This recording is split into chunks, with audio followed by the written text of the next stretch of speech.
Our tragedy today is a general and universal physical fear, so long sustained by now that we can even bear it. There are no longer problems of the spirit. There is only the question, when will I be blown up? Because of this, the young man or woman writing today has forgotten the problems of the human heart in conflict with itself, which alone can make good writing, because only that is worth writing about, worth the agony and the sweat. He must learn them again. He must teach himself that the basis of all things is to be afraid, and teaching himself that, forget it forever, leaving no room in his workshop for anything but the old verities and truth of the heart.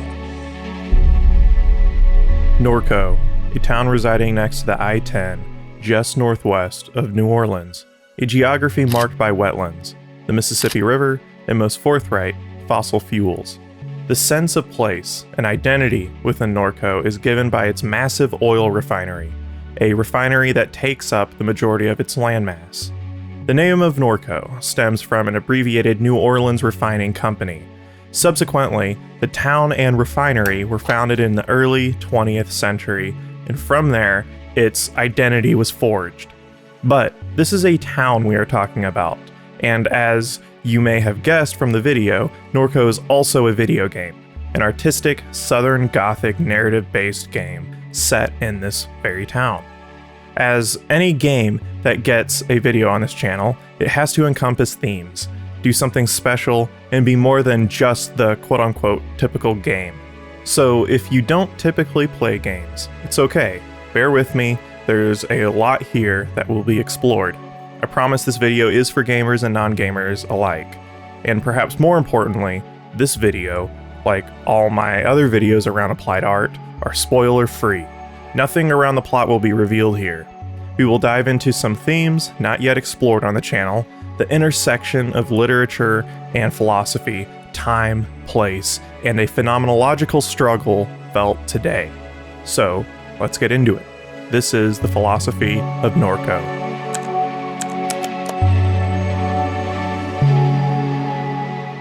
The dark, pixelated visuals of Norco lays above the artistic themes within Southern Gothicism. Gothic elements and themes mashed together with Southern Americana.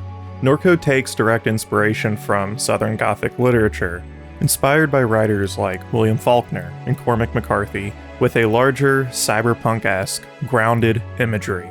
For many of my literature people here, Norco has been described as a Southern Gothic Blade Runner, a merging of writers like McCarthy and Philip K. Dick. I think this is correct, and one of the reasons I think Norco is special. For some who struggle to visualize what Southern Gothicism may entail, what we often think of as Gothicism is something known for its haunting or disturbing, violent elements. But Southern Gothicism often presents differently, something quieter. It often lacks the typical blatantly disturbing imagery that we associate with traditional horror or Gothicism as a whole. It's a much more penetrating nuance. Within America, Southern Gothicism is a medium that forces us to deal with the imagery we've become accustomed to. Gothicism might evoke a sense of unease by imagining a dark castle, while Southern Gothicism might evoke a more cerebral horror with the imagery of a slave plantation house. The horror is found within the material reality around us, something hidden beneath the facade of American normalcy. This theme of hauntedness is everywhere within Norco.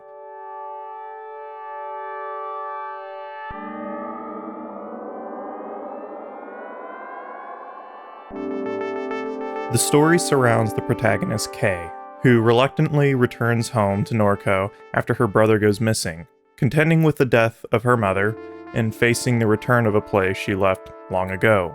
In many ways, Norco represents struggle regarding loss, but most of all, show how loss is directly tied to capital, a top-down, non-consensual domination we're all subjected to, seen within Kay's mother dying of cancer within the notorious Cancer Alley of Louisiana, within housing, given Norco, even to this day, is racially segregated, hosting a 4-block neighborhood called Diamond that is 100% African American.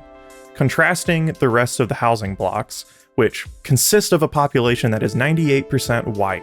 The location within the game of Norco called Dimes is directly based on this. Ecological horror is represented by the oil refinery, and even more deeply, the seemingly cosmic dilemma of place. The sense of place here is key. Place, for many Americans, is murky. It's messy, and undeniably a point of contention in post-industrial America, something that we are feeling more and more poignantly today. What is my place in the world? How can we define place within history? Our own sense of memory, our place in our own upbringing. Norco continually brings me to the philosophy of Mark Fisher and the ending section of his Ghost of My Life. This section is titled Stain of Place. I've done a video on Mark Fisher's Ghost of My Life, so if this perspective might be confusing to you, consider checking that one out. Link above. Fisher doesn't explicitly flesh out the concept of stain of place. There only exists some quiet, very interesting subtextual themes where we can construct one out of his own essays. I find that Fisher hints at place as an area simultaneously unique, universal, shared by all while simultaneously being distinct to us. Perhaps visualized as an atmospheric landmass, an area that affects its surrounding inhabitants. Place can haunt you, follow you, determine and permanently affect your outlook on all else. A sense of place can be constructed by geographic characteristics, economic production, architecture, history, people, and even socioeconomic change. All things that can determine a sense of place. When we spend time within a place, we're affected in a certain way. Of course, your upbringing, hometown, a certain city, and what we conceive of as place will feel different to certain people. But Fisher's place, the thing we are interested in, can allow us to look at things that can impart universal feelings or experiences. I believe this is to be why Fisher explicitly says stain, the stain of place.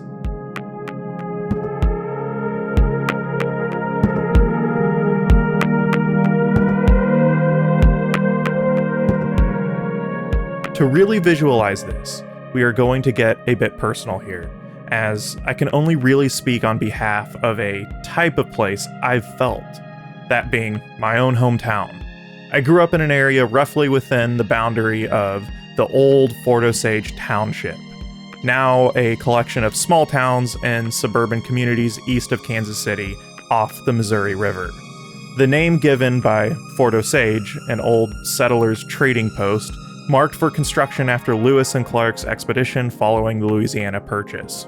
The Missouri River, the surrounding farmland, woodlands, strip malls, crumbling infrastructure, car centricity, isolated suburban dwellings, and the Fort Osage, all parts of an identifying mesh within this community. A place where its people often see it as the lone center of the world, yet nearly all outside of said community have no idea what it is or where it is. For so many, this community is nothing but strange. A strangeness due to a confused mediation of suburban and rural. Its relative barren isolation and collective fear of the other. This type of purple in between limbo-like place is something that Norco personifies, and I know a lot of Americans will relate to this. Norco's oil refinery, a constant visual of capital's environmental destruction to Fort Osage's dumbed-down imagery of a genocidal past. The effect can be summed up as a tragedy, a newer neoliberal evolution of alienation, isolation, and above all, confusion stained into a schizophrenic conception of place. Identity and sense of self, a grapple with superstition, and the racial and religious confrontations with others who do not conform to the aesthetic wishes of a select few loud groups within a community. A summation of the unique situation of place many feel in their hometown. The dissolution of categories, urban, rural, newer isolated urban planning of the 20th century, further dissolution of traumatic, authoritarian, unidimensional communal identity. We see places like Norco, my hometown, can be visualized as a microcosm for the political place we are currently occupying, the beginning of the end of neoliberalism. This very theme, represented within Mark Fisher's philosophy, seems to be written into the fabric of the protagonist Kay. I think for so many, what's represented by the developers in Norco regarding one's hometown is sublime. Well, at least Kant's conception of the sublime, which is how I use it. What I find in Norco is a sentiment that despite the larger tragic state, happenings, and dissolution within one's hometown, we're often incapable for hate or disdain of it. Not because of some bland nostalgia, but because its sense of place really is one of the most radically unique, different, yet somewhat universal things that can encompass one's life. Again, universal because as social creatures, we're all affected by the flow of politics, economics, and change. None of us are immune to that. Class determinism, economic anxiety, and shared alienation. Even if some think they are isolated strongmen, grand individuals immune to sociological effects by their own choosing, they are not. Why would we ever want to be anyways? Why would we ever want to be immune to society, nonetheless deserve it? For that, I've only ever been able to approach my hometown with a sense of comedic irony, and genuine gratitude at the end. As for many, being thrust into a sense of place is one of the most effectual things to happen in your life, even if it isn't always a joyful process. I find Norco captures something very unique you rarely see in art. We can call this apocalyptic catharsis. Catharsis, a release of emotions, is a broad term, but the game visualizes a type of hidden catharsis in our own world, that being the catharsis of collapse. Within the world of Norco, the youth are mesmerized by the apocalypse and collapse. It's all the rage in the story's time period. There's a representation of this just in its very beautiful pixelated art and larger sci-fi gothic thematic aesthetics. The pixels, I find, a representation of nostalgia, primarily one of limits though. In line with my previous video around Han's concept of psychopolitics and burnout, we exist in a world without limits. Things like credit, immediate hedonist release, and most specifically, technological clarity. Imagery is the most accessible and clearest it's ever been. 4K resolution displays, processing power to display such images, and the ability to harness connectivity and imagery anywhere and everywhere. We are, if anything, repressed by a sense of overstimulation and a looming sense of the infinite.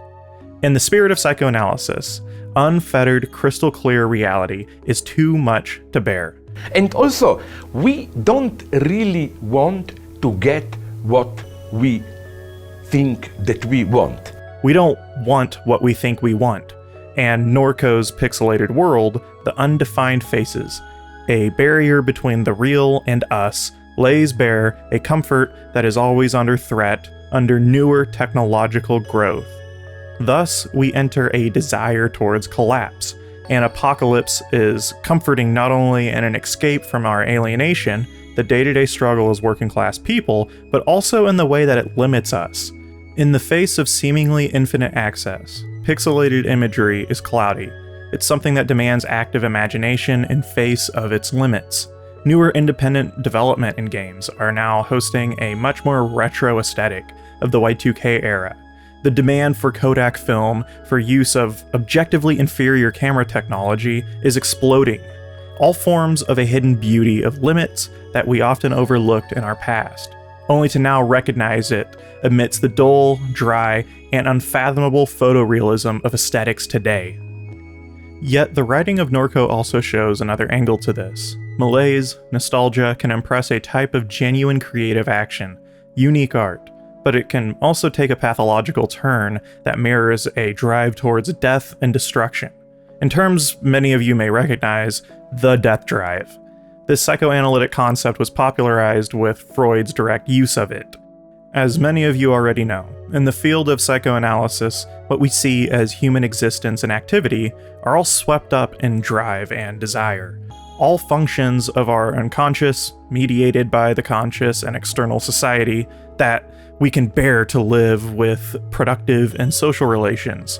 Crudely put, there are two large subsections of psychoanalytic drives, coined Eros and Thanatos. Eros contains drives that spur productivity, relationship, interaction, and Thanatos contains the death drive, the dissolution of all other types of drives. And according to psychoanalysis, we all have this. This is all contained within us.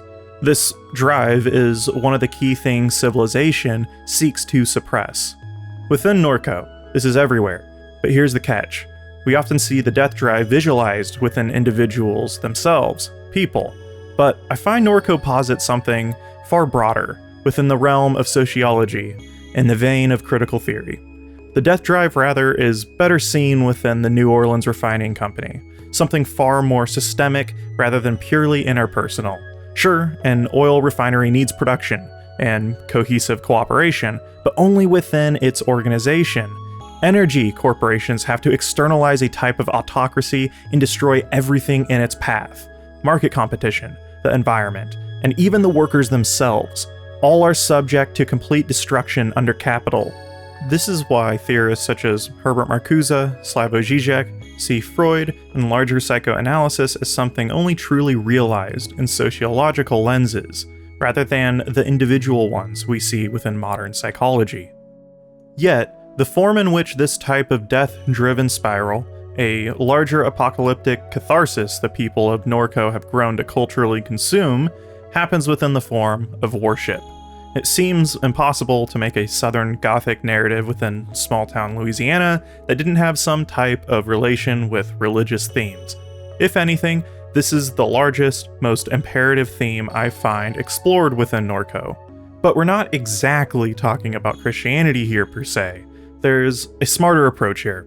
Since the advent of neoliberalism, Christianity is fundamentally gone, replaced by fervent evangelicalism and newer, often totally unconscious technocratic worship. This dilemma is personified within Norco. The character Pawpaw, an unflattering, crazed homeless man obsessed with Kay's mother, vulgarly embodies the type of worship subject in the 21st century. In the story, Pawpaw embodies both directions, the worshipper and object of said worship. We can look at people such as Elon Musk, whose fans absolutely embody a type of cult. What's interesting regarding someone like Musk is that Musk's fans adhere to a type of liberal, technologically progressive veneer sort of thing. But what's beneath that veneer, or perhaps what carries that veneer forward, well, it's worship, of course. A type of neo-religion. Norco, in my mind, explores the relationship of religion, worship, and contemporary capitalism. A duality merged into one that offers some of the most felt views of exploitation today. It doesn't matter that someone is a quote-unquote atheist whatsoever. The ideological bounds in which we interact is religious by default in this context. Our institutions, corporate settings, the state all contain the form of some idealistic hierarchy, where a god, or gods, sit and rule amongst its subjects. Elon Musk to his fans, corporations and citizens within capitalist society, and most importantly, citizens of Norco and the New Orleans Refining Company. Even if the citizens of Norco oppose something like an oil refinery in their backyard, it doesn't matter. Their dollars, tax subsidization, their employment all materially operate in the form of religious hierarchy, with the top of that hierarchy operating as a symbolic beacon of place. We can ideologically deviate from religious doctrine, but the form in which we socially interact, live within society, has yet to follow. Within the story of Norco, the cult within the mall seems to almost serve as a doomed resistance to the alienation everyone faces in a futuresque Cancer Alley, Louisiana. You see the dilemma here. Their resistance or escape from corporate hierarchy is another hierarchy of worship. This time, just much more creatively stupid and within an abandoned mall. Mainly around the leaving of society, a spaceship. Play the game and you'll know what I mean by this. Above all, with the somber prose and the visual and auditory beauty, Norco isn't just another medium of art that encompasses a critique of today in the form of the future, but it's one that really makes you feel it. references back to billionaires launching spaceships into the sky, while their workers suffer, too big to fail corporations hiding beneath a veil of totalitarian secrecy, the lack of agency in one's own life, and the ability to grapple with a sense of place. Norco nails the 21st century. Hands down, I don't think I've had a video game stay with me for this long. Its narrative, themes, and aesthetics mesh to create something so haunting, it's something I think about almost daily. And like any game I cover on this channel, you should experience it. Go buy it. Or maybe not, because I'm doing a giveaway. 5 lucky people will get a wonderful Steam key here, all provided by the developers. So pretty easy, and it's all thanks to them and their generosity. Before we go, I just want to plug my Patreon here. This channel is primarily funded by you all, and I really couldn't make these types of videos without it. So considering that, consider dropping a few dollars a month here and helping me continue to make these videos. For the people who go above and beyond, I want to thank you an absolute ton, and more specifically, the patron Kate, for really going above and beyond. Thank you so much. Thanks for your support. It is very much appreciated. For everyone else, I hope you all enjoyed the video, and perhaps I'll see you in the next one.